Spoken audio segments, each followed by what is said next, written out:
Bonjour et bienvenue dans les interviews du Monde devant soi. Les vidéos sidérantes ont fait le tour de la planète. On y voit un parlement en feu, des résidences d'hommes politiques saccagées, des ministres exfiltrés par hélicoptère, l'un d'eux lynché en sous-vêtements. Ça s'est passé au Népal, lundi 8 septembre.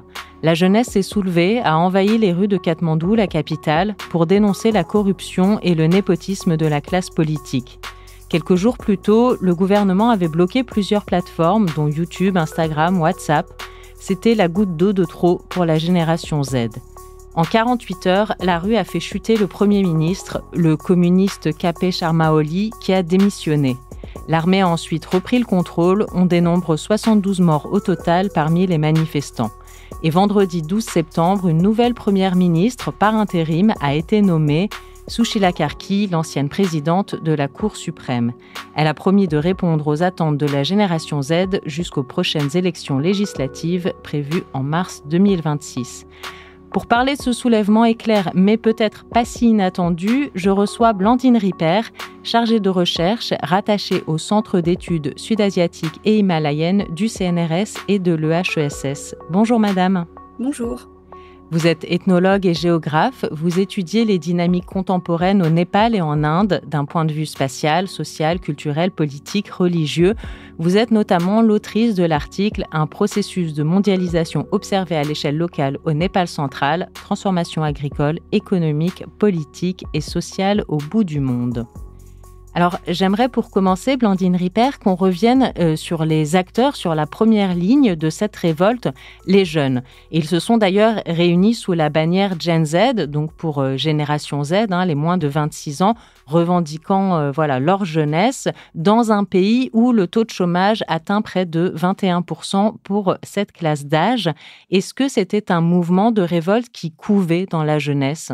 Oui, certainement. Il y a eu d'ailleurs plusieurs manifestations qui ont eu lieu avant. Et c'est aussi une classe d'âge qui est vraiment très importante. L'âge moyen est de 23 ans au Népal. Il y a plus de 56% de la population qui a moins de 30 ans, avec, comme vous disiez, un taux de chômage spécifiquement parmi eux qui est très élevé et qui se traduit sans aide ou sans accès à la sécurité sociale, et qui est confronté aussi à une éducation à deux vitesses, avec un système public qui est défaillant et des écoles privées très très chères. Bien qu'il y ait eu une amélioration du niveau de vie général, c'est fait avec beaucoup d'inégalités, et finalement les jeunes se retrouvent... Beaucoup de jeunes quittent leur village parce qu'ils n'ont plus envie de travailler dans l'agriculture et se retrouvent à Katmandou et avec comme seule issue la migration vers les pays du Golfe ou vers la Malaisie, mais un peu comme un échappatoire et où leur situation en tant que travailleurs dans ces pays-là est aussi très dégradée. Du coup, ça fait très longtemps qu'on entend cette jeune génération se dire qu'il y en a marre de cette classe politique très corrompue. Et c'est vrai qu'il y a eu auparavant beaucoup de mouvements sociaux qui ont parfois permis des changements de régime. Et à chaque fois, on parle d'un nouveau Népal, qu'on va repartir sur des nouvelles bases. Et en fait, il y a cette corruption généralisée, qui, autant parmi les hommes politiques que dans l'administration ou dans le privé, qui fait que cette jeunesse est confrontée à quand même un mur d'absence de réforme, de changement et de futur dans lequel elle puisse se projeter. Oui, selon l'ONG Transparency International, le Népal est 107e pays en termes de corruption sur 180 au total. Ouais. Oui. La classe d'âge des jeunes, on le disait, et qui ont utilisé quelque part leurs propres armes, ou celles de la jeunesse aussi, en tout cas les nouvelles technologies qui ont joué un rôle majeur. Déjà, avant qu'ils soient bloqués, les réseaux sociaux catalysaient cette colère. Si je ne me trompe pas, il y avait eu tout un mouvement contre les Nepo Kids qui eux-mêmes, sur les réseaux sociaux, donc les Nepo Kids, fils et filles de dirigeants, la jeunesse dorée, la petite portion de jeunesse dorée du Népal qui exposait son train de vie, les bijoux, les voitures, le bling-bling, qui a beaucoup catalysé la colère sur les réseaux sociaux. Et puis après, quand les plateformes ont été bloquées, il y a eu un usage massif des VPN et aussi de l'application BitChat pour contourner... Discord. Et Discord, oui, voilà, tout à fait. Discord aussi. Notamment, par exemple, quand il y a les négociations qui étaient en cours par l'armée pour choisir un nouveau Premier ministre par intérim, le mouvement a poussé à ce que les jeunes s'expriment sur Discord, parce qu'il y avait plusieurs personnes envisagées. Et c'est comme ça que, par exemple, Sushila Karki est sorti, ce nom-là est sorti en premier. Il y a eu un vote sur Discord organisé comme ça entre eux, avec je sais plus, j'ai lu, mais je j'ai pas pu le vérifier, 150 000 votes sur Discord. Ça n'a rien d'officiel, mais ça a en tout cas participé au fait que c'est elle qui a été désignée finalement par le président. Oui, ça c'est très intéressant. Donc ils ont continué à Mmh. peser derrière, pour pousser le nom de cette première ministre. Est-ce que vous pouvez nous en dire un peu plus sur elle, qui elle est et justement pourquoi est-ce qu'elle a eu la faveur des jeunes? Alors elle fait pas partie de ce mouvement de jeunes puisqu'elle a 72 ans, 73 ans, mais c'est une ancienne chef de la Cour suprême qui s'était à l'époque, opposée à certaines actions de partis politiques corrompus et qui n'avait pas hésité à s'opposer. Elle était à la retraite, mais elle avait, bonne presse pour être une des rares, personnes qui avait réussi à s'opposer aux partis politiques corrompus et qui est considérée aussi comme, relativement neutre d'un point de vue politique.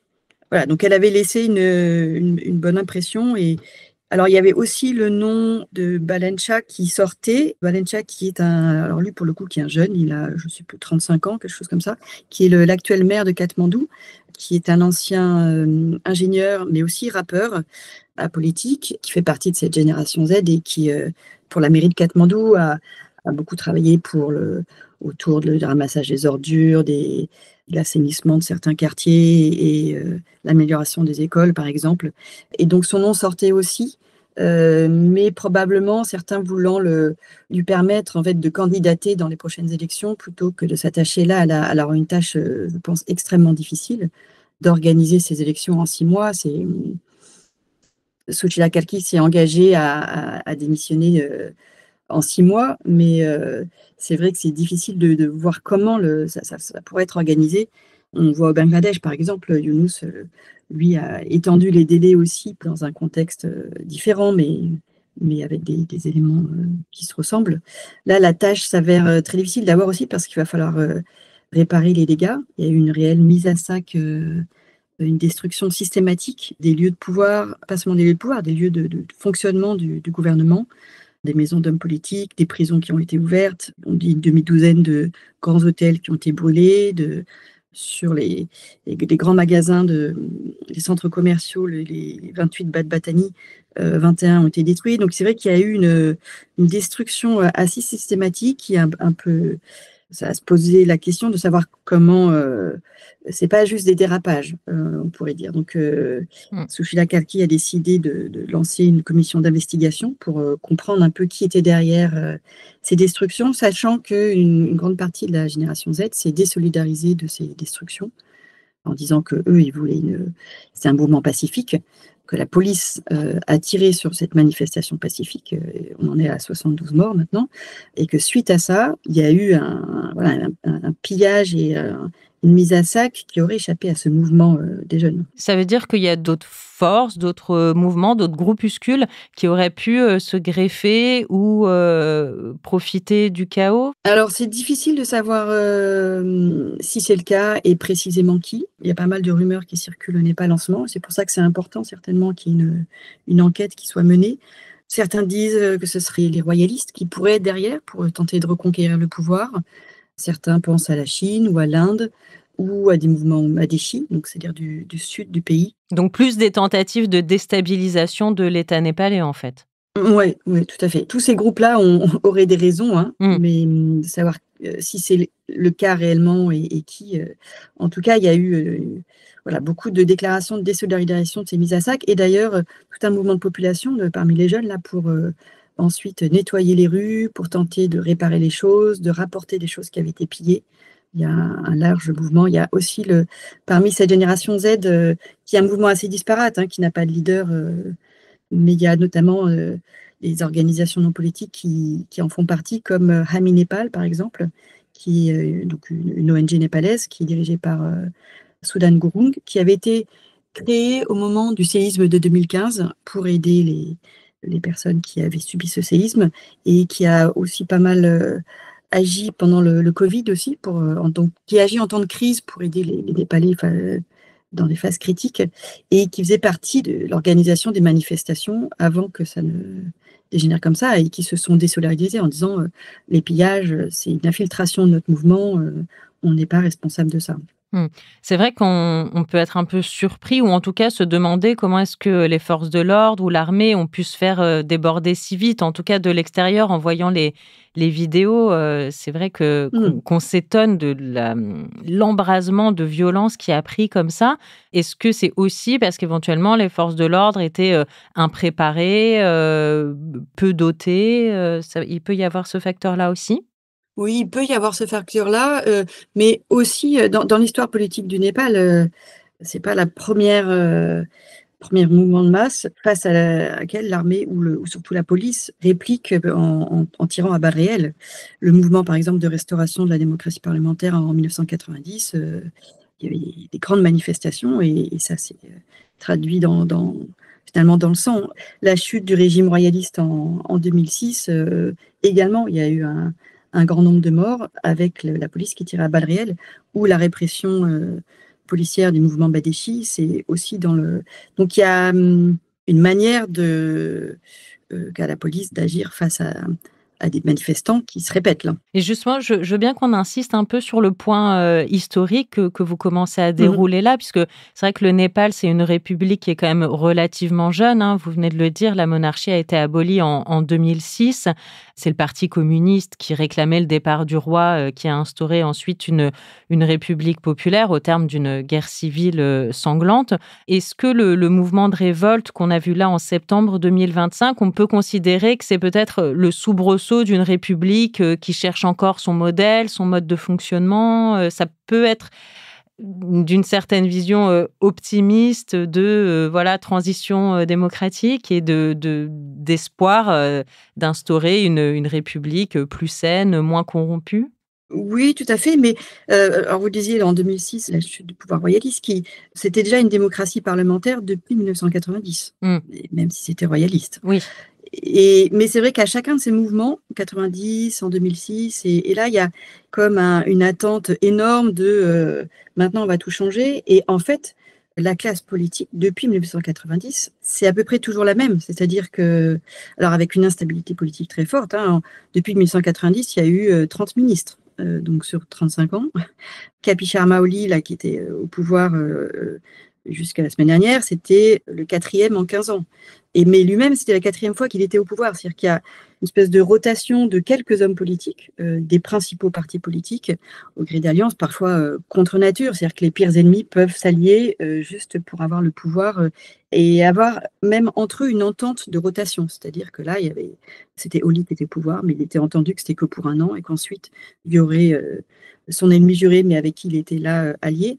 Donc c'est vrai que la démocratisation du pays, depuis 90, se fait, la classe politique a du mal à réellement, entrer dans une vie politique où il y a des réformes qui peuvent être instaurées parce qu'il y a un gouvernement qui dure et qui arrive à décider de quoi le pays a besoin et de mener ces réformes. Là, à chaque changement de gouvernement, finalement, on a une classe politique qui sait qu'elle a 1 an devant elle pour profiter de la corruption et qui passe la main ensuite à d'autres et donc il y a une forme de très forte lassitude de la population et des jeunes face à ça, dans cet état-là, ne fonctionne pas.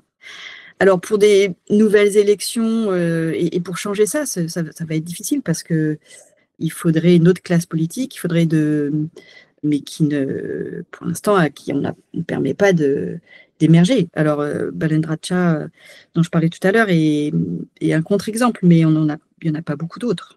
Oui, parce que ça a pas laissé beaucoup de place pour, d'autres figures, d'émerger Mmh. en politique, de se former et cetera, je comprends. Ouais, non. Non et cette classe politique aussi à 70-80 ans, et c'est vraiment les mêmes depuis, depuis 1990. Et là, ils ont tous été renversés? Ils ont tous quitté leur poste ou le pays, Oui, ouais. oui, alors Donc là, il y a plus personne qui gouverne, à part la nouvelle première ministre? le parlement a été dissous. Les partis politiques sont en train de réagir et en disant que, cette nomination de Sushila Kalki comme Premier ministre est inconstitutionnelle et donc, non démocratique, mais parce que ça s'est fait sans eux aussi et que normalement dans la constitution, en fait, le Premier ministre aurait dû être nommé sur proposition de la chambre basse, donc des députés, mais qui avait été dissous. Donc, c'est pour ça que le président, a nommé lui-même, mais la constitution ne prévoyait pas cette situation-là. Et donc, cette nouvelle première ministre, Sushila Karki, elle a déjà nommé quelques membres de gouvernement ? Oui, alors parmi les membres proches, plusieurs personnes ont été nommées, dont par exemple Kulman Gishing, qui était l'ancien responsable de l'autorité de l'électricité et qui au Népal est connu pour, en 2015, en arrivant à cette autorité d'électricité, qui avait, c'est dans une période où il y avait jusqu'à 15 heures ou 20 heures parfois de coupure d'électricité par jour. Et on disait parce qu'il n'y avait pas assez de production d'électricité. Il lui disait, mais pas du tout. En fait, c'est parce que le système est corrompu et moi, je vais vous montrer qu'en 6 mois, je vais pouvoir changer les choses. Et effectivement, il avait réussi à changer les choses et il y avait un grand nombre d'entreprises en fait qui détournaient l'électricité et il était devenu très impopulaire parmi eux, mais la population a retenu qu'il avait réussi à déjouer cette corruption à grande échelle. Donc lui a été nommé la ministre de l'énergie, du développement urbain, de l'irrigation, de la gestion de l'eau, etc. Et également, elle a nommé ministre des Finances Rameshwar Kanal, qui est connu pour être un technocrate honnête et compétent, et Om Prakash Aryal, ministre de l'Intérieur et de la Justice. Donc voilà, c'est les 3 principaux. D'autres ont été nommés, mais je les connais moins, et qui laissent penser que c'est un gouvernement qui veut passer à l'action immédiatement et entrer dans un régime de réforme. Mais assez vite, une des propositions, par exemple, a été la génération Z a déclaré qu'elle n'avait pas été consultée pour la nomination d'une des personnes et qu'elle n'était pas contente. Et donc, on voit tout de suite qu'il y a un contrôle très fort là, des jeunes sur toute action pour être sûr que ça aille dans le sens de leurs revendications. Ils restent vigilants. Il va falloir regarder un peu comment les partis politiques traditionnels qui sont en train tenter d'être mis de côté, comment ils vont réagir et se préparer à ces futures élections. Mais c'est vrai que si c'est les mêmes qui reviennent et qui candidatent à ces élections... ou leurs enfants. Ça ne va pas fonctionner. Enfin, on imagine là que la jeunesse va très fortement réagir. Mais comment, en 6 mois, avoir des candidats compétents, formés, qui puissent candidater, c'est un immense défi pour le Népal. Ouais. Eh bien, on va continuer à suivre ça. Merci beaucoup, Blandine Ripper, pour vos explications, votre analyse. C'était vraiment très intéressant. Je rappelle que vous êtes ethnologue et géographe, chargé de recherche, rattaché au Centre d'études sud-asiatiques et himalayennes, au CNRS et à l'EHESS. Merci beaucoup. Merci.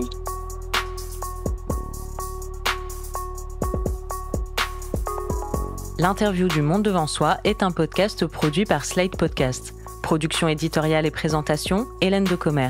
Prise de son, montage et réalisation, Johanna Lalonde.